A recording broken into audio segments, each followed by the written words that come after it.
গোলাঘাট জিলা সাংবাদিক সংস্থাৰ নৱগঠিত সমিতিৰ সভাপতি নগেন বৰা ভুৱা সাংবাদিক বুলি একাংশই কৰা অভিযোগৰ সন্দৰ্ভত গোলাঘাট সাংবাদিক মহলৰ লগতে বিভিন্ন দল সংগঠন আৰু সচেতন মহলৰ মাজত তীব্ৰ প্ৰতিক্ৰিয়া সৃষ্টি হৈছে। সাংবাদিকতাৰ লগতে দৈয়াং অঞ্চলৰ বিভিন্ন সামাজিক, শৈক্ষিক, সাংস্কৃতিক অনুষ্ঠানৰ লগত ওতঃপ্ৰোতভাৱে জড়িত সাংবাদিক নগেন বৰাক ভুৱা সাংবাদিক বুলি অপপ্ৰচাৰ চলোৱাৰ গভীৰ ষড়যন্ত্ৰৰ বিৰুদ্ধে গোলাঘাট জিলাৰ সাংবাদিক মহলৰ উপৰিও মেৰাপানী আৰু সৰুপথাৰ সমজিলাৰ সাংবাদিকসকলৰ মাজতো প্ৰতিক্ৰিয়া সৃষ্টি হৈছে।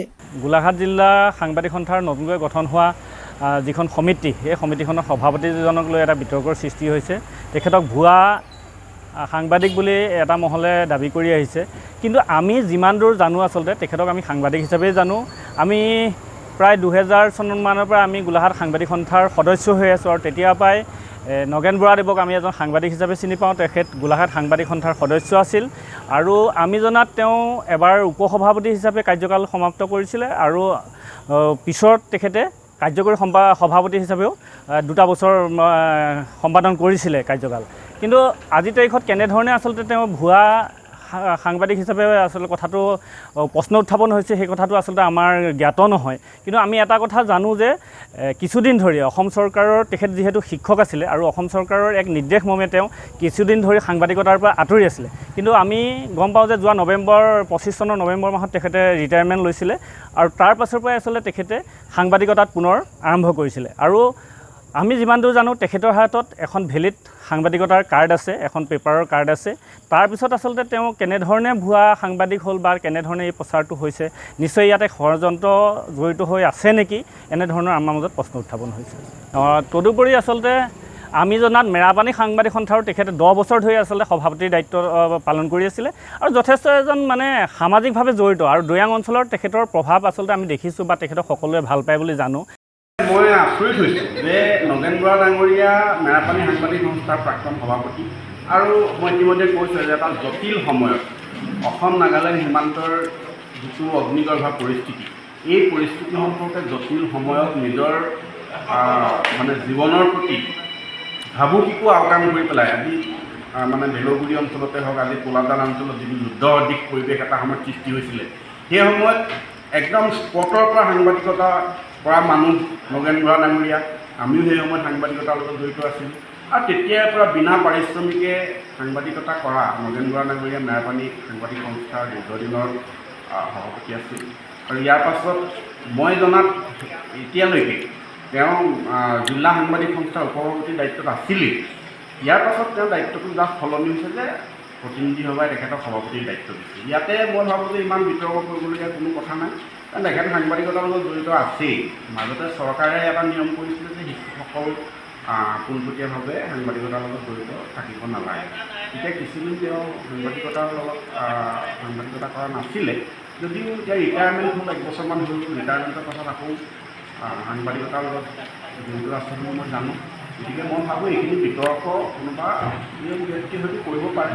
মই ভাবোঁ এইখিনি বিশেষ গুৰুত্ব দিবলগীয়া কথা নহয়। আৰু সেইসকলকো মই অনুৰোধ জনাইছোঁ যে অঞ্চলটোৰ স্বাৰ্থত, জিলাখনৰ স্বাৰ্থত আৰু তেখেতৰ যিটো দীৰ্ঘদিনীয়া সেৱা সাংবাদিক হিচাপে বিনা পাৰিশ্ৰমিকে নিজৰ জীৱনৰ ভাবুকিকো আওকাণ কৰি পেলাই যিখিনি সেৱা আগবঢ়ালে সেইখিনিলে সন্মান জনাব লাগে।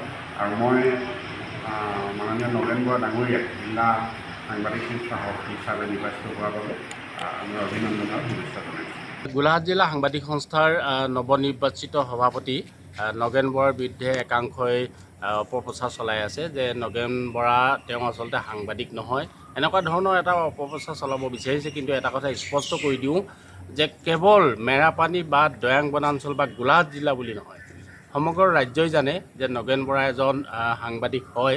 তেওঁ দীৰ্ঘদিন ধৰি সাংবাদিকতা কৰি আছে আৰু তেওঁ শেহতীয়াকৈ মাজতে চৰকাৰৰ নিৰ্দেশ অনুসৰি কেইবছৰমান তেওঁ যিহেতু এখন বিদ্যালয়ৰ শিক্ষক হিচাপে থকাৰ কাৰণে তেওঁ কিছুদিন তেওঁ সাংবাদিকতাৰ পৰা আঁতৰি আছিল, যদিও তেওঁ পুনৰ ৰিটায়াৰমেণ্টৰ পিছতে তেওঁ যিহেতু 2025 চনৰ নৱেম্বৰ মাহত তেওঁ ৰিটায়াৰ কৰিছে। ৰিটায়াৰ কৰাৰ পিছৰ পৰা আকৌ তেওঁ নিয়মীয়াভাৱে সাংবাদিকতা কৰি আছে।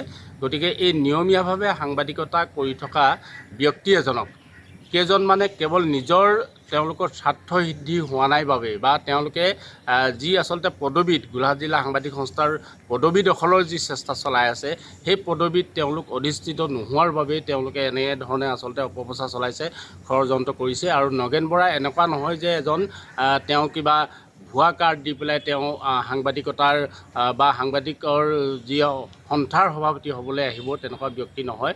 যিহেতু তেওঁ মেৰাপানী দৈয়াং বনাঞ্চলৰ কোনোটো এটা অনুষ্ঠান নাই যি অনুষ্ঠানৰ লগত তেওঁ জড়িত নহয়, চবৰ লগতে জড়িত। গতিকে এনেকুৱা এজন সহজ সৰল বা জনা বুজা ব্যক্তিক এই যি আচলতে অপপ্ৰচাৰ চলাইছে সেই অপপ্ৰচাৰ চলোৱাসকলক আমি গৰিহণা দিছোঁ। চাওক, আজি আমি দিনৰ ভাগত দেখিলোঁ যে কেইজনমান ব্যক্তিয়ে, তেখেতসকল সাংবাদিক সৈন্যহে আমি নাজানো, তেখেতসকলে সামাজিক মাধ্যমত তেওঁলোকে দিছে যে নগেন বৰা অবৈধভাৱে ভুৱা সাংবাদিক নহয়, তেওঁ গোলাঘাট জিলা সাংবাদিক সংস্থাৰ সভাপতিৰ দৰে দায়িত্ব লৈছে।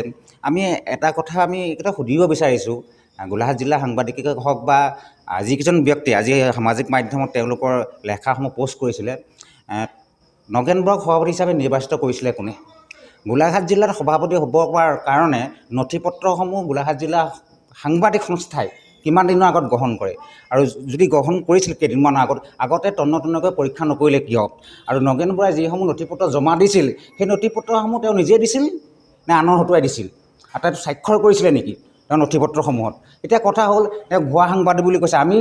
আমি বিশেষকৈ দৈয়াংবাসী হিচাপে আমি যেতিয়াৰ পৰা জনা হৈছোঁ, সমাজৰ লগত আমি যেতিয়াৰ পৰা জড়িত হৈ পৰিছোঁ, তেতিয়াৰ পৰা আমি নগেন বৰা ছাৰক আমি এজন শিক্ষক আৰু এজন সাংবাদিক হিচাপে আমি দেখিবলৈ পাই আহিছোঁ।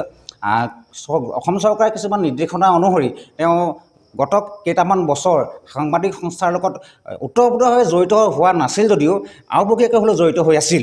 তেওঁ মেৰাপানী সাংবাদিক সংস্থাৰ সভাপতিৰ দৰে পদ অলংকৃত কৰিছিল, কিন্তু অসম চৰকাৰৰ যিটো নীতি, সেই নীতি তেওঁ নিৰ্দেশ মানি লৈ সাংবাদিক সংস্থাৰ সভাপতিৰ তেওঁ আসন এৰি দিছিল নিজ ইচ্ছাৰে।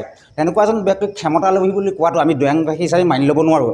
আমাৰ কথা হ'ল যে শ্ৰদ্ধা নগেন বৰা ছাৰক গোলাঘাট জিলা সাংবাদিক সন্থাৰ সভাপতিৰ দৰে দায়িত্ব দি সামাজিকত এনেকৈ অপদস্থ কৰাটো আমি দৈয়াংবাসী হিচাপে আমি মানি ল'ব নোৱাৰোঁ, সহ্য কৰিব নোৱাৰোঁ। আৰু যিকেইজন ব্যক্তিয়ে এই বিষয়টো ছ'চিয়েল মিডিয়াত বা সামাজিক মাধ্যমত উত্থাপন কৰিছে, তেওঁলোকে প্ৰমাণ সহকাৰে কিন্তু দিব লাগিব। আমি দৈয়াংবাসী হিচাপে এইটো আমি তেওঁলোকৰ ওপৰত দাবী উত্থাপন কৰিছোঁ। তেওঁলোকে প্ৰমাণ হিচাপে দিব লাগিব যে বৰ্তমান সময়ত নগেন বৰা ছাৰ সাংবাদিক সংস্থাৰ লগত জড়িত নহয় বুলি তেওঁলোকে প্ৰমাণ দিব লাগিব। কিন্তু তেওঁলোকে প্ৰমাণ দিব নোৱাৰিলেও কিন্তু তেওঁলোকে সামাজিক মাধ্যমতে মানুহৰ পৰা, দৈয়াংবাসীৰ পৰা তেওঁলোকে কিন্তু প্ৰশ্নৰ অৱতাৰণা সন্মুখীন হ'ব। তেওঁলোকে সেই প্ৰশ্নসমূহ উত্তৰ দিব লাগিব। আমি এজন দৈয়াংবাসী হিচাপে দৈয়াঙৰ এজন সুযোগ্য সন্তানক এনেকৈ সামাজিক মাধ্যমত অপমান কৰি থাকোঁতে আমি সহ্য কৰিব নোৱাৰিম।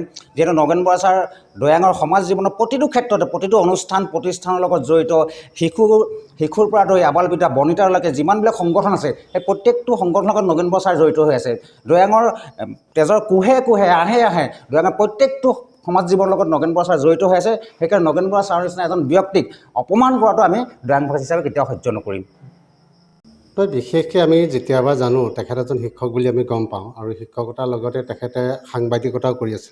অসমীয়া খবৰত তেখেতে সংবাদ পঠাই থাকে। মেৰাপানী এজন জ্যেষ্ঠ সাংবাদিক। আমি ছাত্ৰ সন্থাক পঢ়া দিনৰ পৰা তেখেতক সাংবাদিক ৰূপে পাই আছোঁ আৰু এজন শিক্ষক ৰূপেও পাইছিলোঁ।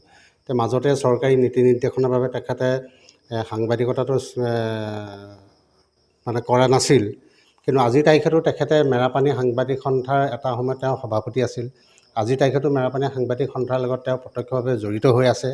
আৰু জড়িত হোৱাৰ পাছতো আৰু আজিৰ তাৰিখত তেখেতক ডেৰগাঁৱত হোৱা সাংবাদিক সন্থাৰ অধিৱেশনত তেখেতক সৰ্বসন্মতিক্ৰমে সভাপতি আসনত অলংকৃত কৰাৰ পাছত আৰু এনেধৰণে সামাজিক মাধ্যমত কি কাৰণে তেখেতক অপমান কৰি আছে আমি কথাটো বুজিব পৰা নাই।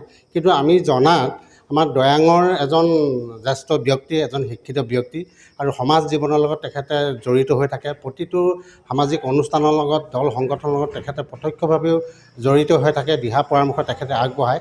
আৰু তাৰ পাছতো তেখেতে সাংবাদিক সন্থাৰ সভাপতি হোৱাৰ কিছুদিনৰ পাছত এনেধৰণে আজি বিশেষভাৱে আমি চাব পাৰিছোঁ যে সামাজিক মাধ্যমত বিভিন্ন ধৰণৰ ভুৱা সাংবাদিক বুলি আৰু তেখেতৰ আই কাৰ্ডখন কিবা জালিয়াতি কৰিছে বুলি এনেধৰণৰ কিছুমান প্ৰচাৰ চলি আছে।